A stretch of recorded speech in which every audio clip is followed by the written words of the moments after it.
बस तो और कुछ नहीं चाहिए। ये माता कुंती को आशीर्वाद दिए, कुंती को आशीर्वाद दे करके जाने लगे। उसी समय जो ब्रह्मास्त्र था उसको पुनः स्वधाम ने संधान किया और संधान करके उसने सुन रखा था पूर्व में कि उत्तरा के गर्भ में बालक है। चूंकि जब पांचों पांडवों के पुत्रों को मारा गया तब उनको 5 सिखाए करके उनके मस्तिष्क से मणि निकाल करके उनको छोड़ दिया गया था।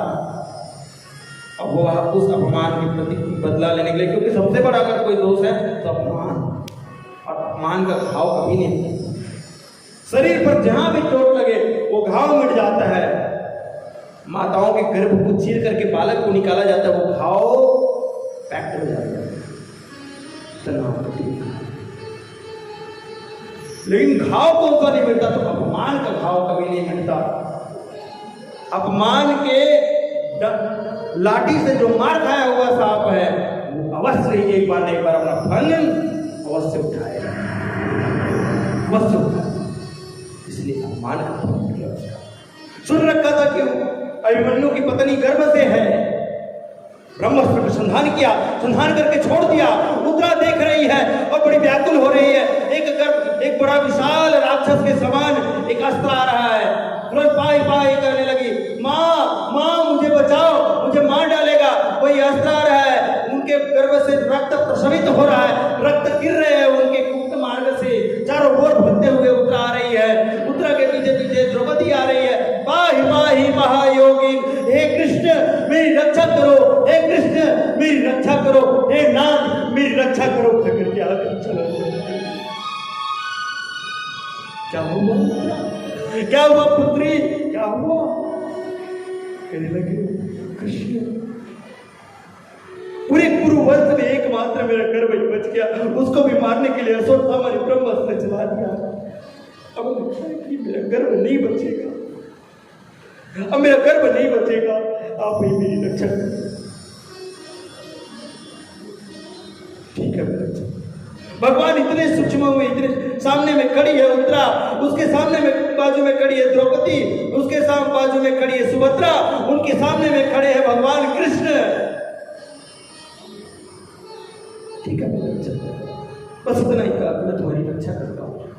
कह करके उनके गर्भ में इतने सूक्ष्म रूप में प्रवेश किए, तो प्रवेश करके अपने गदा को जो चक्र चलाए है, जो चक्र चलाए है, उस चक्र के प्रभाव से जो ब्रह्मास्त्र था वो निस्तेज हो गया। ब्रह्मास्त्र उत्तरा का गर्भ बच गया। आज भगवान उत्तरायण हो गए, क्योंकि उत्तरा के गर्भ में प्रवेश किया, इसलिए भगवान उत्तरायण हो गए। भगवान अपने नगर को चल दिए, अपने नगर में गए। जैसे ही पहुंचे थे कोल भीलों से मिला, कोल भीलों से मिलने के बाद हमने राजपाट कर रहे थे, समाचार मिला कि एक बालक जन्म लिया है उत्तरा के गर्भ से, और जब से जन्म लिया तब से रो रहा है, तब से रो रहा है, अभी तक चुप नहीं हुआ है। कोई आता देखता उठाता पुनः रोने लगता, कोई आता फिर देखता उठाता फिर रोने लगता। वो शायद तो बालक सोच रहा था, जो बालक और मन ही मन सोच रहे हो बालक वो कौन है जिसने मेरी गर्भ में रक्षा किया था, ऐसा वो सोच रहा है। गर्भ में रक्षा करने वाले को ढूंढ रहा है। अब कृष्ण और अर्जुन दोनों पधारे, और जैसे कृष्ण को बालक देखा वैसे ही वो खिला करके हंसने लगा। उस बालक का नाम रख दिया गया विष्णु राम। और चूंकि खूब रोया किसकी इच्छा के लिए? भगवान नारायण की इच्छा के लिए, इसलिए लोगों ने व्यंग्य में नाम रख दिया उनका परीक्षित। बोले महाराज परीक्षित की। आज परीक्षित का जन्म हो गया, परीक्षित का जन्म हो गया। परीक्षित के हाथ में, जैसे परीक्षित भगवान के हाथ में आया, भगवान को देखते ही परीक्षित सोच जान लिया कि यही है जिसने मेरे गर्भ में रक्षा किया था। चुप हो गया, उसका नामकरण किया गया, सब संस्कार हो गए। उसके बाद में वो पुनः अर्जुन के साथ में अपने नगर में वापस आए, और वापस आकर के कुल भूले से मिले, सबसे मिले। अब इधर द्वापर युग की समाप्ति का समय आ गया था, यदु वंश के विनाश का समय आ गया था। शाम के कारण उनके विनाश की एक घटी चालू हो गई, घटी के कारण सब दुर्बुद्धि हो गए। इधर भगवान कृष्ण इस धाम को छोड़ करके चले गए। काफी समय बीत गया। इधर युधिष्ठिर बड़ा परेशान, अर्जुन क्यों नहीं आ रहा इतना दिन? अर्जुन एक दिन आया, निस्तेज अवस्था में, उसका शरीर पूरा निस्तेज था। युधिष्ठिर उठ कर कहते, युधिष्ठिर कहते हैं अर्जुन कन्हैया कैसे हैं? ठीक है कन्हैया ठीक है। रोने लगा अर्जुन, भैया हम तो अनाथ हो गए, भैया हम अनाथ हो गए, मोटा भाई हम अनाथ हो गए, हमें छोड़ गया, हमें छोड़ गया। कौन छोड़ गया? बेचैन हो गया युधिष्ठिर, बेचैन होकर कहने लगा कौन छोड़ गया? कौन छोड़ गया? छोड़ कौन गया? छोड़ गया, छोड़ गया, हमें कन्हैया छोड़ गया। मैं रोना लगता छोड़ गया।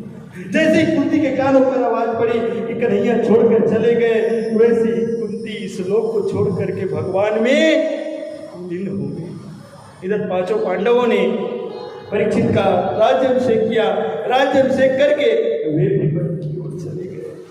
धीरे धीरे वे मोक्ष को सुगमता से इधर परीक्षित का विवाह हो गया था। उनकी इरावती नाम की एक पत्नी थी, श्रेष्ठ पत्नी। वैसे तो उनके बहुत सारे पत्नियां थी, लेकिन उनमें से एक श्रेष्ठ पत्नी थी जिनका नाम था इरावती, जिसको मद्रावती के नाम से भी जाना जाता है। ये इरावती नाम की पत्नी थी। वो एक दिन शिकार करने के लिए वन में गया, देखा क्या बड़ा विचित्र दृश्य। एक गाय है और एक बैल है। बैल के 2 पग कटे हुए हैं, 3 पग कटे हुए हैं, एक पग बचा है। दान, यज्ञ, धर्म, अनुष्ठान, अनुष्ठान, यज्ञ, तप, ये सब कट गए। केवल और केवल दान बस बच गया बैल का। धर्म प्रतिमूर्ति है ना वो। और गाय आ रही है जिसको पीछे से एक चंडाल मारते हुए ला रहा है, पीछे से एक चंडाल मारते हुए आ रहा है, एक चंडाल मार रहा है। उसको देख करके अचंभित रह गया परीक्षित, कौन है तू? सावधान, मेरे राज्य में गाय के ऊपर में प्रताड़ना। राजन मैं परीक्षित हूं, राजन मैं कलयुग हूं, मेरा मार्ग छोड़ दो। है तुम मेरे राज्य में हो, मैं तुम्हारे राज्य में नहीं, तुम्हारे मार्ग छोड़ूंगा। कौन हो तुम?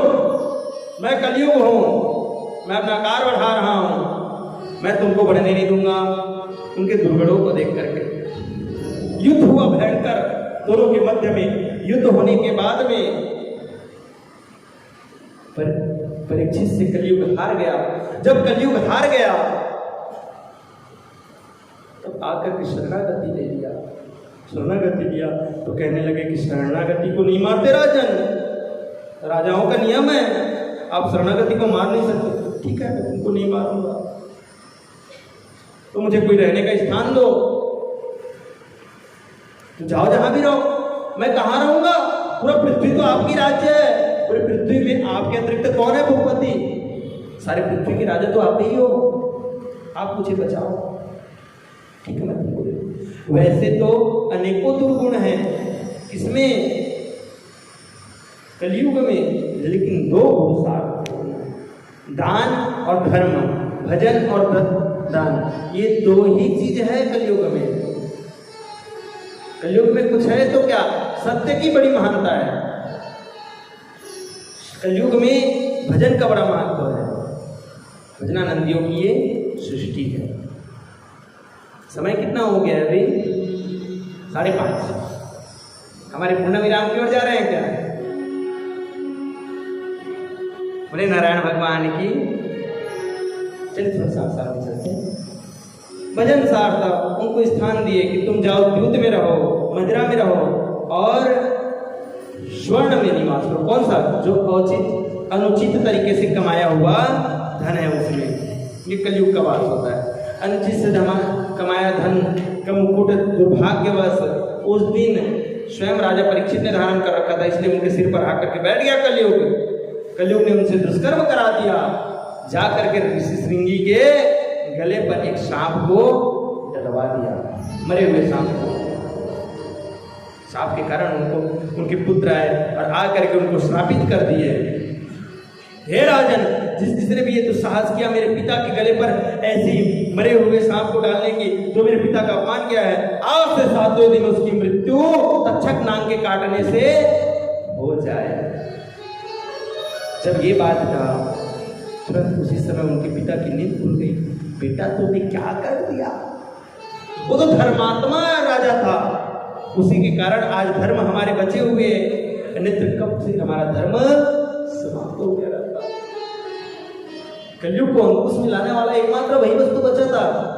वो अपने कारण नहीं बोला, उसके सिर पर जो बैठा हुआ कलयुग था उसने ये करवाया था। तुरंत जाकर के बताया कि हे राजन, आपकी 7वें दिन मृत्यु होने वाली, मैं क्रोधवश आपको ऐसा श्राप दे डाला हूं। तुरंत छोड़ दिए सब कुछ, राजघाट सब छोड़ करके चले गए नैमिषारण्य के पावन क्षेत्र पर, और जा करके सभी ऋषियों के मध्य में बैठ गए और बैठ करके कहने लगे कि भैया मैं 7 दिन में मरने वाला हूं, मेरे लिए कोई उपाय बताओ। कोई कहे राजन मरने वाले तो हो, हमारे पास में उपाय तो है, लेकिन आप लोग चिरंजीव करने का, लेकिन वो 11 दिन का अनुष्ठान है, कोई कहे 9 दिन का अनुष्ठान है, कोई कहे 21 दिन का, हम आपको मरने से बचा लेंगे।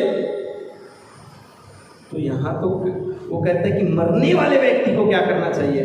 उतने में दिव्य स्वरूपधारी कैपिन पहने हुए बड़े दिव्य ज्योति के साथ में एक परम संत प्रकट हुए, वहां पर आए। सभी संतों के मध्य में जिस संत की सब जय जयकार लगाने लगे, बोले सुखदेव जी महाराज की। परीक्षित कहता है प्रभु, कल एक ब्राह्मण था, जिस ब्राह्मण ने मेरे ऊपर ब्रह्मास्त्र चलाया था, तब तुमने मेरी रक्षा की, और आप मेरे भाई हो, याद रखो आप मेरे गर्भ में मेरे साथ रहे हो, इसलिए आप मेरे सहोदर भाई हो, इसलिए आपको भी मेरी रक्षा करनी पड़ेगी। भाई हो तुम, भाई मेरे, भाई हो तुम मेरे, तुमको मेरी रक्षा करनी पड़ेगी। इधर सुखदेव के रूप में ही आ गए, समझ जाओ भगवान नारायण, और आकर के उनको दिव्य ज्ञान प्रदान करने लगे। हे राजा, तुमने बहुत उत्तम बात पूछी है, इसलिए सुनो, मैं तुमको आगे की कथा श्रवण कराऊंगा। इस प्रकार से उनके साथ में संवाद प्रारंभ हुआ। तो बहुत दिव्य निष्ठ ये तो श्रोता थे, उतने ही दिव्य निष्ठ वो वक्ता थे, उतने ही दिव्य निष्ठ वो वक्ता थे। कहते हैं न वो खाते न पीते, न इनको कोई सोने रहने का किसी चीज का कोई भान नहीं है। लगातार 24 घंटा उनके साथ में चर्चाएं चलती रही। चर्चा के साथ साथ में इतनी चर्चा हुई, सृष्टि वर्णन के बारे में पूछा कि सृष्टि का विस्तार कैसे हुआ, इस सब के बारे में हम भी कल श्रवण करेंगे। सृष्टि आदि के बारे में, इन सृष्टि का विस्तार के बारे में श्रवण कर सकते हैं, लेकिन उससे पूर्व चलिए एक छोटा सा भजन कर लेते हैं, उसके बाद फिर कथा को आगे की ओर देख चलेंगे। बोले नारायण भगवान की।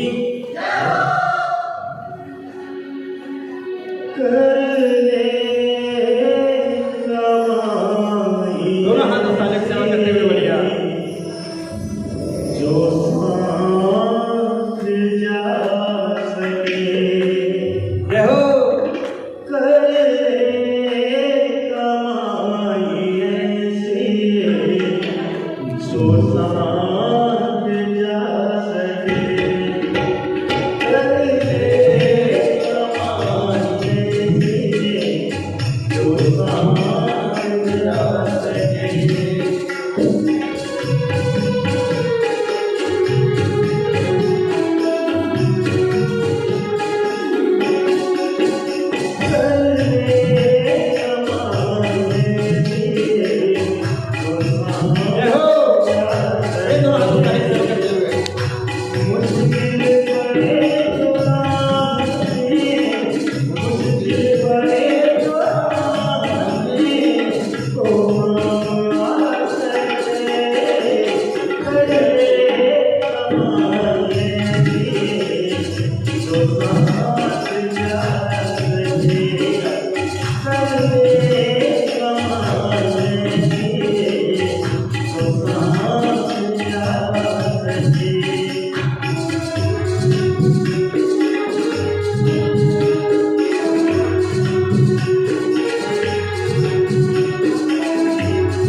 जो कमाई जो करते हैं, उस कमाई के कारण ही हम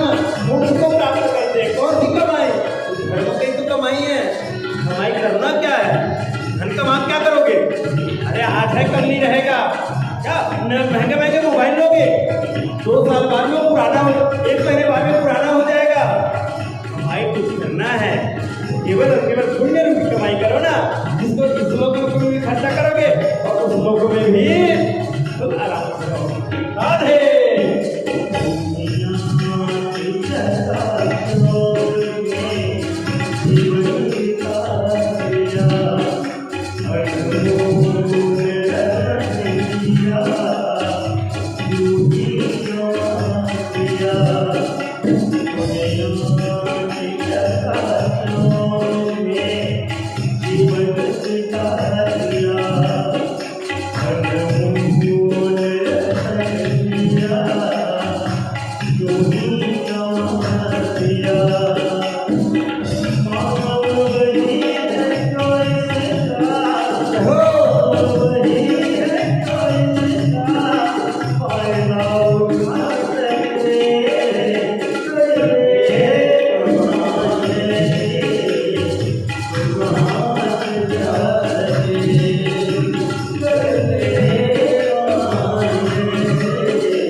कोई घर कमाता है, कोई तन कमाता है, कोई जन कमाता है। लेकिन कमाता तो पाप है ना, कमाते तो पाप हो। संसारिक कमाई है क्या? पाप का ठेला। यहाँ तक जो पुत्र रूप में हम पाप करते हैं, जो संतान कमाई करते हैं, वे भी एक पाप क्रिया से ही कमाई करते हैं। प्रतिक्रिया जो होती पाप क्रिया है, पाप क्रिया से ही। तो दुनिया की कमाई की वजह पाप है, शाश्वत कोई है, कृष्ण है। दुनिया की कमाई को नहीं देखना, हमें कृष्ण को देखना। राधे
की जय गुरु। पूरी राधा रमण प्यारी लाल की। कुछ कमाई करने के योग्य है तो केवल पुण्य ही है। पुण्यादयति रतनस्याः न तदधन्नो नामं संपत्तिरेवा। देखो किसी भी चीज़ को लूटा जा सकता है, किसी भी चीज़ को छीना जा सकता है, किसी भी चीज़ को मारा जा सकता है, किसी भी चीज़ से किसी से आहरण किया जा सकता है, लेकिन जो आपका पुण्य है, लेकिन जो आपका ज्ञान है, न तो कोई लूट सकता, न तो छीन सकता, न तो कभी आपसे छीनना होगा। बस शर्त ये है कि आप पुण्य रूपी कर्म को करो। सुनो बस नहीं करो। ये करने का है ना। ये जो धर्म है, जो कर्मादि निरूपण है, वे करने के लिए है। सुनने के लिए तो भगवान की बहुत सारी लीला है। सुनने का ही सुनने का है, करने का बाकी नहीं है। करने के लिए केवल यही है कर्म। और कर्म को ही करना चाहिए। तभी तो सृष्टि में उपासना के बारे में पूछते हैं परीक्षित, उपासना कैसे करनी है? उपासना कांड के बारे में बताया उनको। उपासना कैसे करनी चाहिए? क्या निराहार रह करके उपासना करना उपासना है? कि एक को बस भज लिए, माला लिए, बाकी सब काम करना ही बंद कर दिया। आलसी बनाई क्या आराधना है? अरे वो नहीं है भैया उपासना। उपासना तो वो है कि आप जिस देश में, जिस विवेश में, जिस काल में रहोगे, उस काल में आपको भगवान के नामों का स्मरण रहेगा, वही आपकी उपासना है। जिस देश में, जिस वेश में, जिस परिवेश में रहो, राधा रमण राधा रमण राधा रमण रहो। जिस देश में, जिस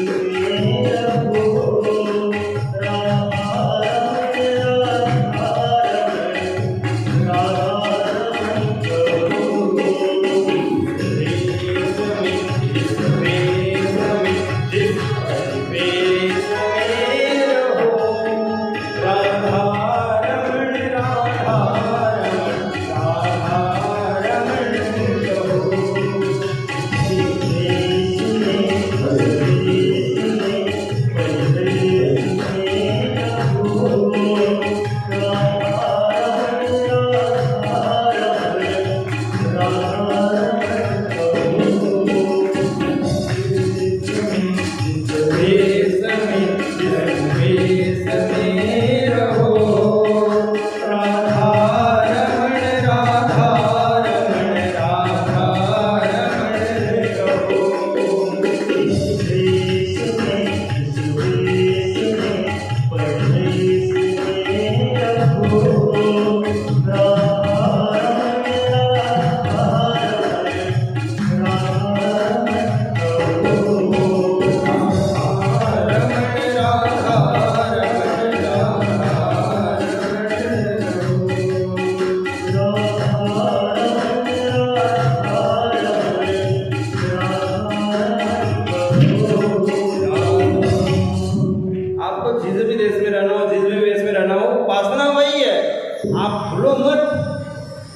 यही सबसे बड़ी उपासना है।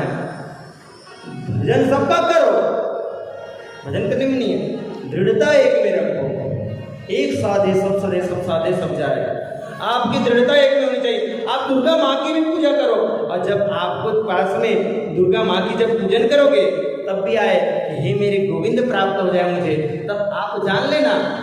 आप शिव के पूजन करोगे तब भी आपके मन में आए कि मुझे मेरे गोविंद प्राप्त हो जाए, तब आप समझ लेना कि हमारी उपासना सिद्ध हो गई। जो भी आपके इष्ट हो, शिव आपका इष्ट है, अगर आप कृष्ण की पूजन करो तो भी उससे बोलो कि हे प्रभु मेरी मति सुदृढ़ हो जाए कृष्ण में। ये भी आपकी मति है। आपकी मति रति जिसमें सुदृढ़ होती है वही आपका उपासना कहलाता है। उपासना कांड आदि के बारे में वर्णन किया। परीक्षित ने पूछा सृष्टि का विस्तार कैसे हुआ, सृष्टि का निर्माण कैसे हुआ, तो भगवान बताते सुखदेव जी सृष्टि का निर्माण अनेकों अनेकों माध्यम से हुआ है।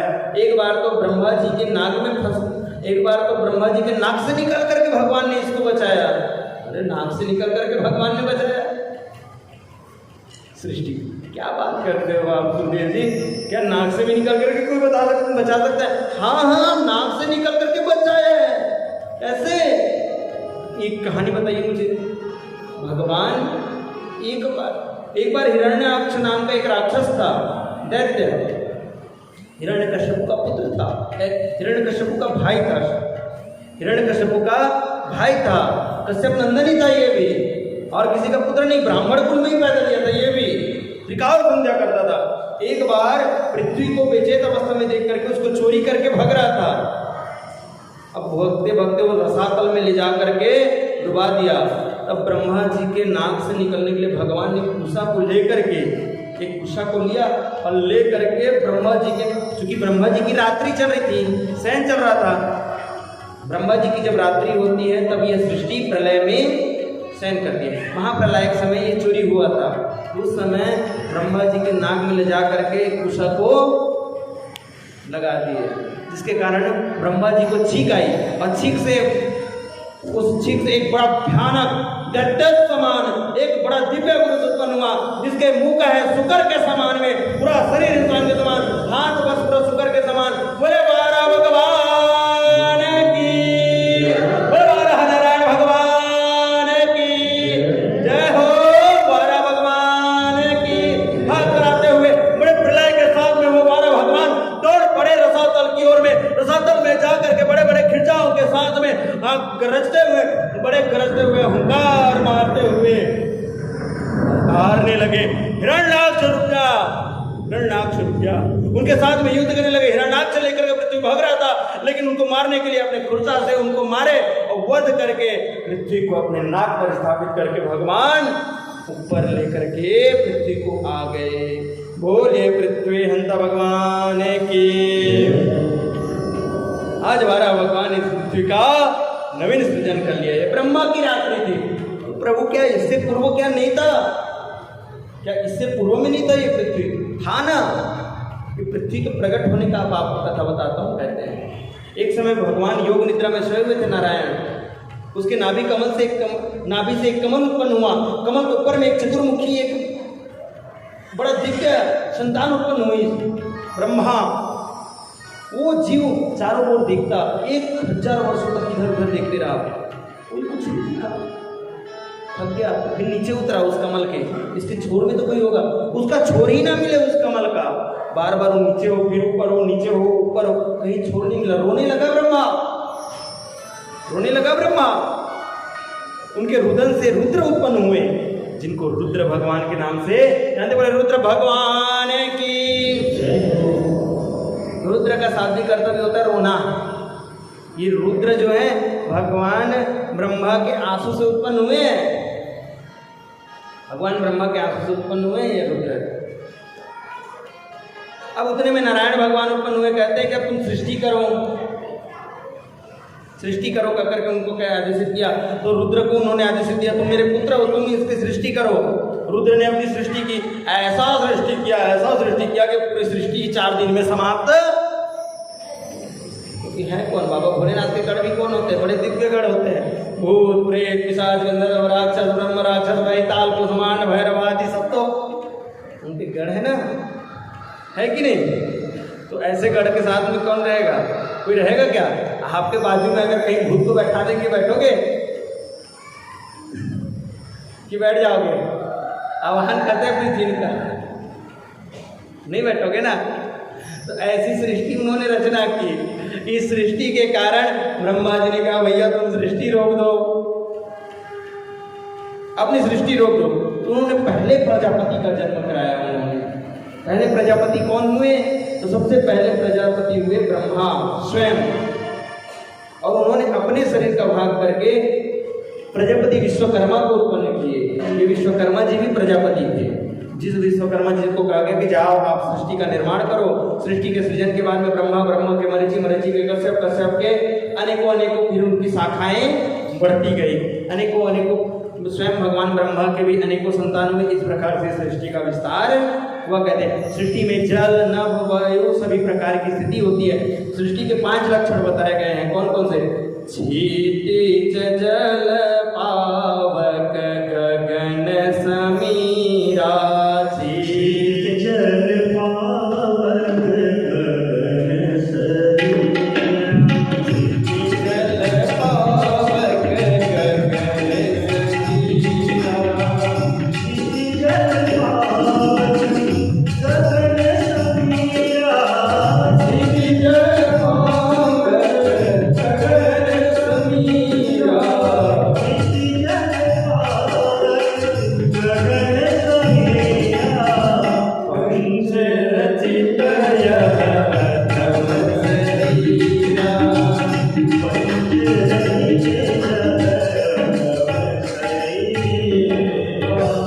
क्षितिज जल पावक गगन समीरा पंच रचित यह अधम शरीरा। ये 5 तत्वों से बना हुआ सृष्टि है। एक चींटी भी है, वो भी 5 तत्वों से बना है। जो हम 5 फीट 6 फीट 8 फीट के जो इंसान जो घूमते रहते हैं, 2 गोड़ वाले भी 5 तत्वों से बने हैं, 4 गोड़ वाले भी 5 तत्वों से बने। अरे जिनके गोड़ भी नहीं है वो भी 5 तत्व वाले ही हैं। सब में 5 तत्व है, जल, अग्नि, वायु, आकाश, पृथ्वी। ये 5 तत्व सब में विद्यमान है और ये 5 तत्वों से ये सृष्टि का निर्माण हुआ कहते हैं। बोले सृष्टि निर्माण था भगवान की, बोले विश्वकर्मा नारायण भगवान की, बोले ब्रह्म नारायण देव की। एक बार बढ़िया प्रेम से बोलो जय जय श्री राधे, जय जय श्री राधे। 5 तत्वों से ये शरीर बना है, सभी का शरीर बनता है 5 तत्वों से। इस प्रकार से सृष्टि के निर्माण के बारे में बताया। अब कल हम आगे की कथा श्रवण करेंगे, नरसिंह आदि अवतारों का, होवा ध्रुव आदि चरित्रों का श्रवण करेंगे। क्योंकि आज का हमारा समय है प्रोटोकॉल, पता है ना प्रोटोकॉल, उसका खंडन नहीं करना चाहिए क्योंकि आदेशित कर दिया है, इसलिए उनका खंडन करना उचित नहीं होता। इसलिए हम आज की कथा आज अभी विश्राम देते हैं, कल की कथा आप लोगों को बता देते हैं। कल की बड़ी सुंदर सुंदर कथाएं रहेंगी। कल ध्रुव चरित्र रहेगा, जड़भरत चरित्र रहेगा, आदि आदि। जहां तक हरी इच्छा, हमारी इच्छा से कुछ होता नहीं है। हमारी इच्छा तो बहुत दूर तक की तीर मारने की थी, लेकिन घटा के यहीं गए। लंबा तीर मारने का था, लेकिन हमारा तीर यहीं पर कट गया क्योंकि हमारी इच्छा थी, लेकिन भगवान की इच्छा नहीं थी। जहां होगा भगवान की इच्छा वही काम होगा, बाकी और कोई काम नहीं हो सकता। जिसमें राम का ही नाम होता है वही तो काम होता है। तो उन्हीं की इच्छा का पालन करेंगे। कल की कथा कल के लिए छोड़ देते। बोले नारायण भगवान की। चलिए आरती की तैयारी कर लेंगे, तब तक एक सुंदर भजन का श्रवण कर लेते हैं। मेरा आपकी कृपा से, जय हो। मेरा आपकी कृपा से सब काम हो रहा है। मेरा आपकी कृपा से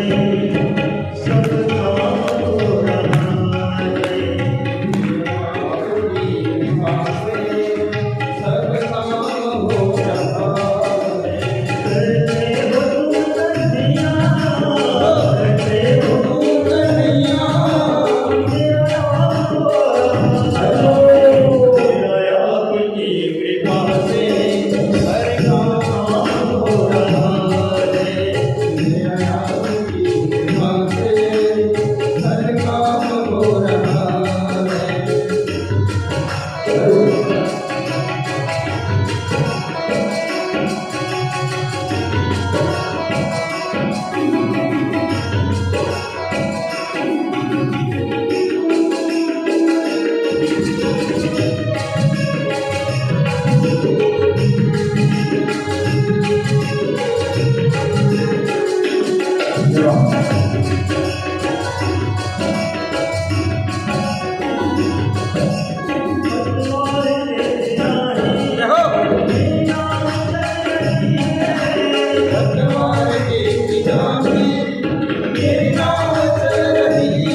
दुनिया में होंगे लाखों, तेरे जैसा कौन होगा?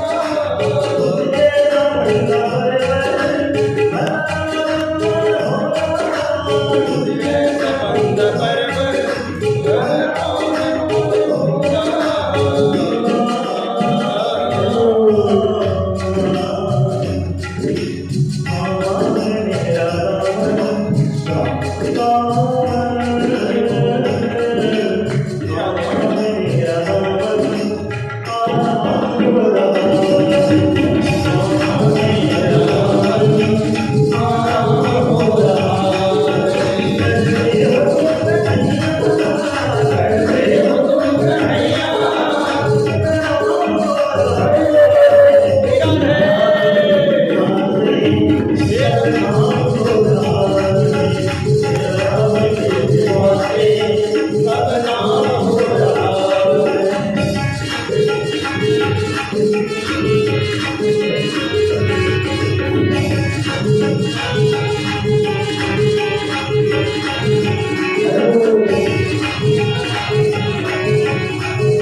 आरती होगी तैयार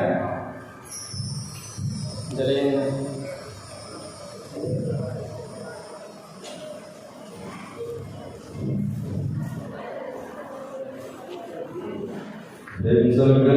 भगवान की सभी लोग आरती का सम्मान करते हुए अपने अपने सब खड़े होकर के आरती समर्पण करेंगे। श्री भागवत भगवान की है आरती, पापियों को पाप से तारती। श्री भागवत भगवान की है आरती, पापियों को पाप से तारती। भागवत भगवान की है आरती, पापियों को पाप से तारती। श्री भागवत भगवान की है आरती, पापियों को पाप से तारती। अमर जाने मुक्ति पथ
महापुंगसलयोजनेव धर्माणि धर्मन्ति दशो दिशारक्षितेव त्रैवं पदगृहीता श्रीमद्भागवतं पुराणाय नमः।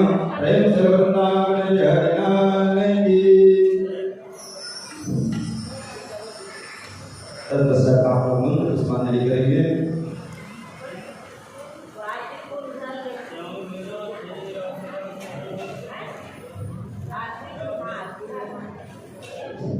आरती कोई और रख दीजिए और यजमान जो है श्यामल पुष्प लेंगे और मंत्र पुष्पांजलि करेंगे महाराज भगवान का। हरिओम। श्यामल पुष्प लीजिए आप लोग। प्रथम पुष्पांजलि भगवान गजानन स्वामी को समर्पण करते हुए, द्वितीय पुष्पांजलि आदि शक्ति स्वरूपिणी महामाया माता को समर्पण करते हुए, तृतीय पुष्पांजलि भगवान आदि कोश भगवान शंकर को समर्पण करेंगे।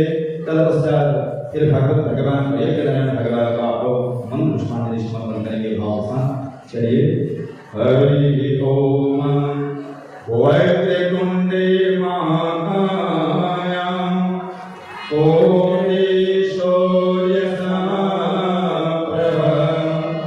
निर्विघ्नं कुरु मे देव शैलकारीषु सर्वदा। हरि ओम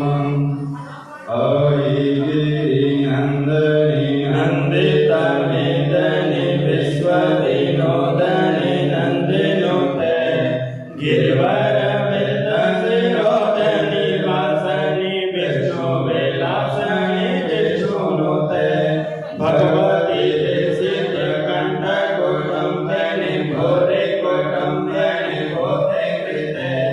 जय जय हे महिषासुरमर्दनि रम्यकपर्दनि जयसुते। ऐतनखण्डविखण्डितखण्डविद्वन्दितखण्डपदाधिपते ऋभुजखण्डविदारण षण्डपराक्रमषण्डमृगाधिपते श्रुतवलम्बनितम्बमहाभवतम्बितलोकपिशाचरते। जय जय हे महिषासुरमर्दनि रम्यकपर्दनि जयसुते।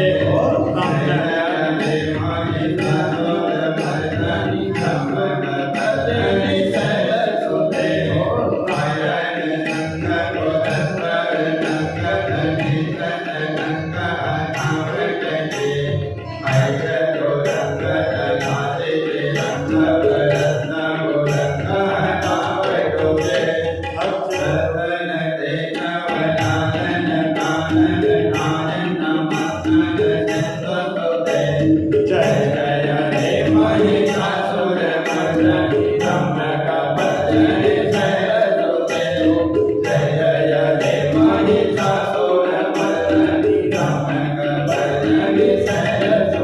जयसुते।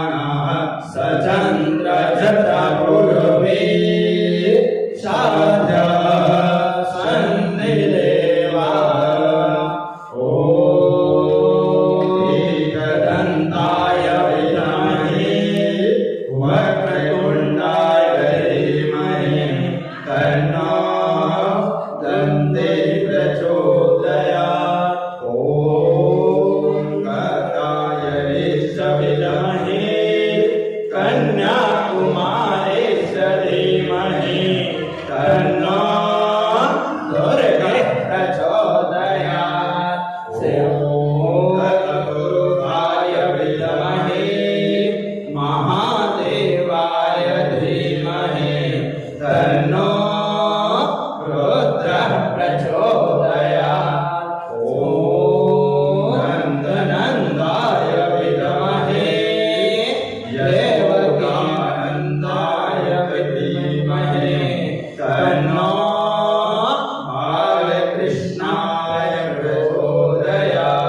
ॐ वटं हंसस्य विद्महे व्यासनन्दाय च धीमहि तन्नो शुभदेवाय प्रचोदयात्।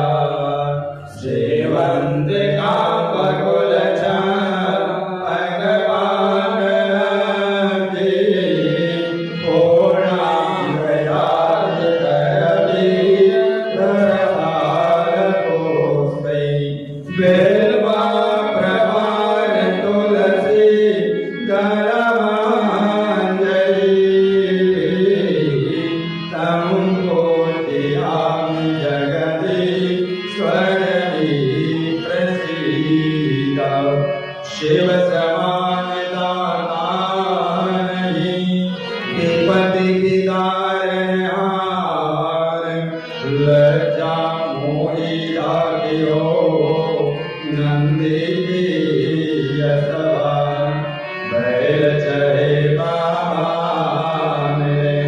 गरुण चढ़े भगवान शेर चढ़े तंबा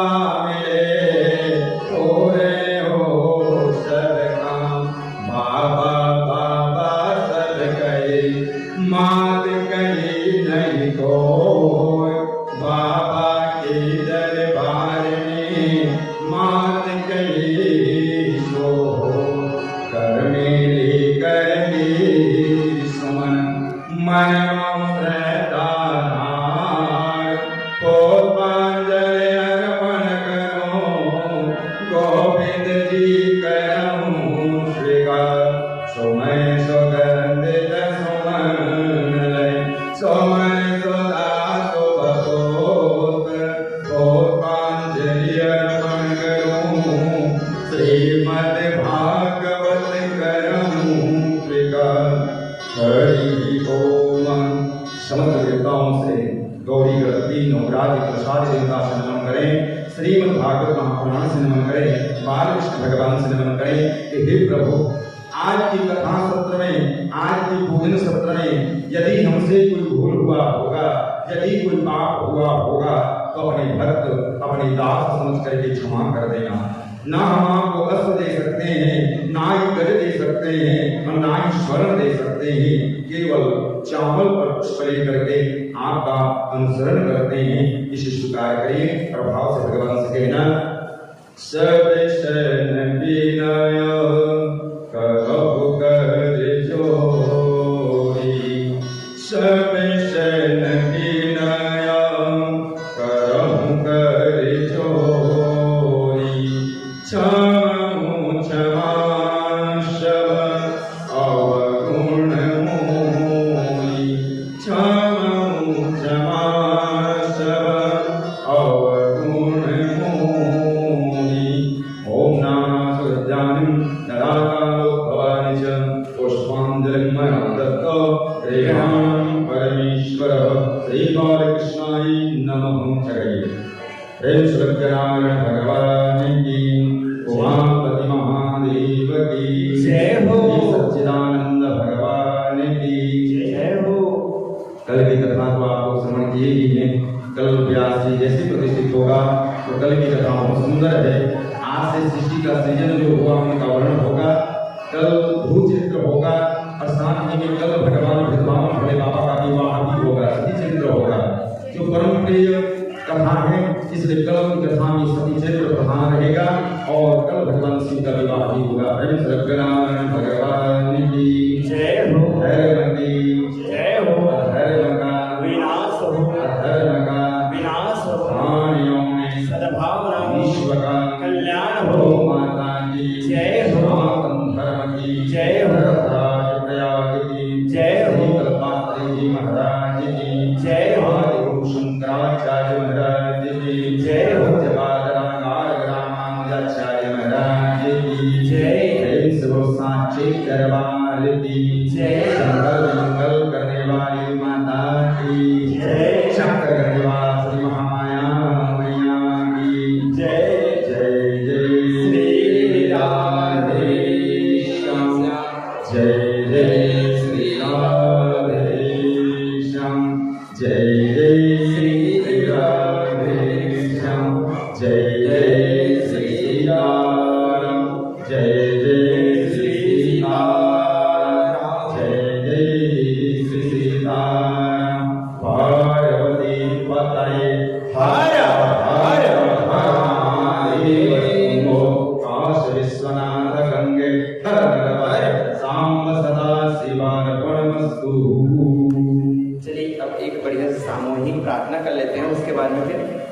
मंच का विश्राम लेते हैं। ठीक है, सभी खड़े खड़े।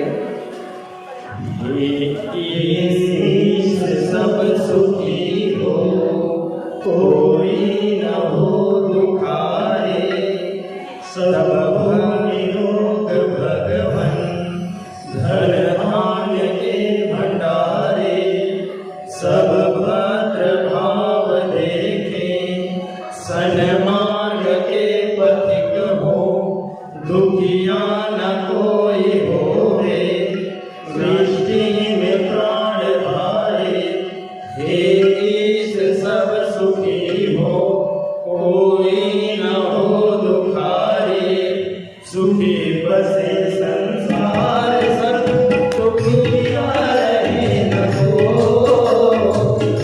अभिलाषा हम सबकी भगवन पूरी हो, विद्या बुद्धि तेज बल सबके भीतर हो, दूध पूत धन धान्य से वंचित रहे न कोई, पाप भक्ति प्रेम से मन होए भरपूर, राग द्वेष से चित्त मेरा हो सौभाग्य दूर, मिले भरोसा आपका सने सदा जगती, आशा तेरे नाम की बनी रहे पवनी, आपसे हमें बचाइए करके दया दया, अपना भक्त बनाइए सबको करो निहार, जितनी दया उदारता मन में प्रेम अपार, हृदय में धारे दीनता है मेरे करतार, हाथ जोड़ विनती करूं सुनिए पालिहान, साधु रंग दीजिए दया धर्म का दान दीजिए, दया धर्म का दान।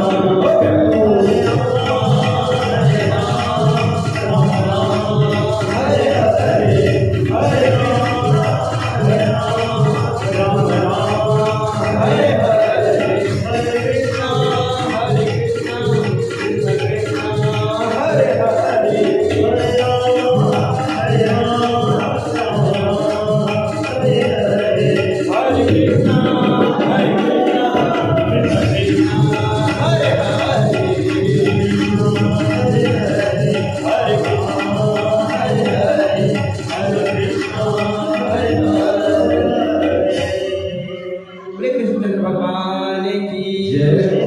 काल हर कंटक हर दुख हर दारिद्र हर हर हर महादेव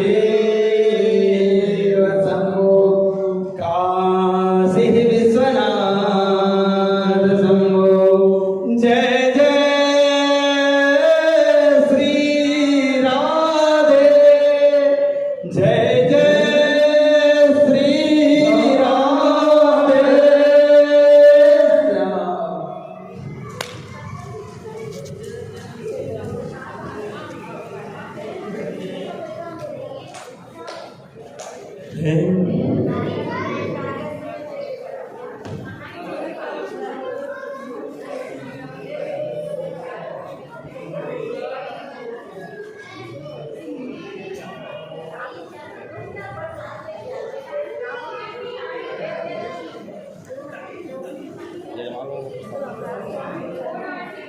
तुम ले लो, आप दोनों आइए, यहाँ से प्रसादी ले लो आप तुम।